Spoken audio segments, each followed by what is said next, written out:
champion of the champion an ni na a chuan hu a chian champion a 2012 vela an champion a bak chu re deuh vong vong a nuan champion ve le ta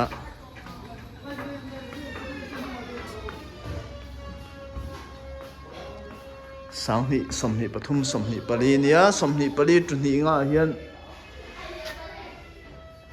champion le thengem kar le hian zone sports om dona aveng zonal sports ta chuanin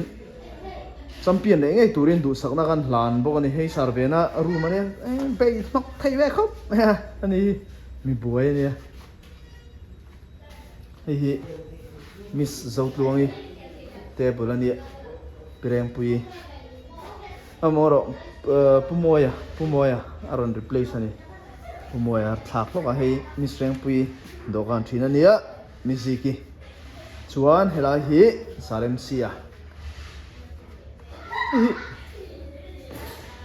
pikluangi het aniem ka hello hi ngoro ani lawang henam pa hianin show la om tak miss kan head mistress thar miss luangi dokan hi service ta mun le service ta turanga yang chuan hi original miss sangi table ania chuan hi sarar dia chal tlang pahausa mi table hi LPT sar LPT ave south mi in be LPT zirtir to LPT mathematics science kim thiama ni mai hi chuvan alven artwork hi kaduai omrei don tat ka trong nem thin kaduai mo omrei chuan la hi a hlui ke mani ho mi hlui kalta te ho omna khania la hian mi thar mi fresh mi fresh ho thok kan nu han ti khang lang ila moi lo ni lo se kan chua nuwa ta hian moi takin lo ziak nal khop mai ini chu kan hlui deuh that to hei chokin min ziak mo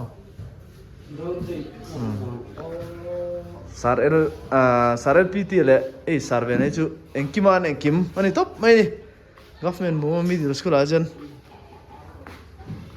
inge brown tape wifi hi la chunjom char mo ai hrim vs ke ti vera te vidian jali eng portal an ron si tu version lo thau ka ni mo vanal to ve ka no lo acha alo mong khom mai ti hian an leng lut ve re zok thina hena ma hin chauka oma no pong na tla ho an ron omani hena ma hian kan kitchen rong po hi kan AMC corporator Christina hian Miss Christina hian in ron noi thartir vele se thang to ani hi mi hi sponsor thina helaya kan om chung jong te khan fel khop maya helai word number 8 mo word 8 a Christina ro lu pui sai lo hi fel khop maya kan mamo thin te kan thena chu meron pe thin ani Christina ro lu pui chunga po khan kan lo em ani tuna po hian photlang veng chung lai ang veng south chite khatiang ho zong tang khan thil poimo tak tha tak lang tlang takin aron chhop chuak zela mi puitan en thei vek turin enge an estimate zong te khatiang haron chhop chuak thina group vera hian hemi veng chung group vera te po hian pui khop mai lang tlang khop mai a kum hi la no pang nai nu la la nia I ala no panga ma se a che fel fai khop mai chu te mai chu kan sei ve du hrim hrim ani chu lang tlang amin na thok a kan fak ve em du top mai ni mai fel khop mai government mu middle school phei chon kan chuanga baka kan ta na in pe a first battalion MAP kimi English medium a khian lut thina no pan lai chuan kimi te tan po khian in enge ain phal em a an ma mo na tlan chengai lo ti ha kan sei tel vele zuai du ni chu hi ka tho pui thin ten nia voinin rin ni hian kawa phei ve zuai ni hi chan chu sport an nei dona kar le hian am veng zonal sport an nei dona chuta chuan I'm prepare a thleng dona thare pt te ho hian falram moi now tôi mình khá dâu sang rồi là sai lâu school kal chat to em kal chat to mo dam lâu ngun về thì na ni hi school em lâu hiền kal lâu về sát tiệt ê Felix à dam cha mo ige lâu chụp thà béo la Felix hi government mu middle school a chen kan idol ve kha ni ei no pangte idol mo fel ve a lekha po thi ama tuna hian first battalion MAP a hian high school akal chho vel me ka ni tuna class 9 nge 10 a zir tong a Felix class exam nen to tuna class 9 mo ti silal pian pui kha ala kalem mo mo lom zuali zo mo chu khoi ange khoi kal MAP a tho helai mun a hian am veng zonal sport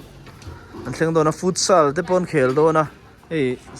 mi tangkai lu tuk ka ti kha sarel PT a sarel PT a hi tangkai khop mai ani am veng south mi le sa nia thei to pa chua puya Joseph Fateo pon lo lian to ka high trap lo mo class 5 class 6 vel in ni lai chho khan idam tha mo boom ani hi an ri boom don in sport na de jam lo som ve ula mo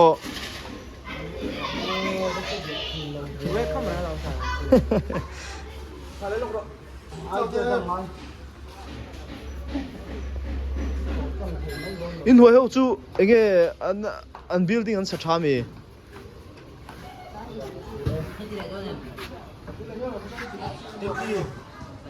thank you avak zia ve tui khol na tur poimo lut tok mo hey aven south market kam community hall taxi stand bula khana omani sarkar building hi thuam that ai khop mai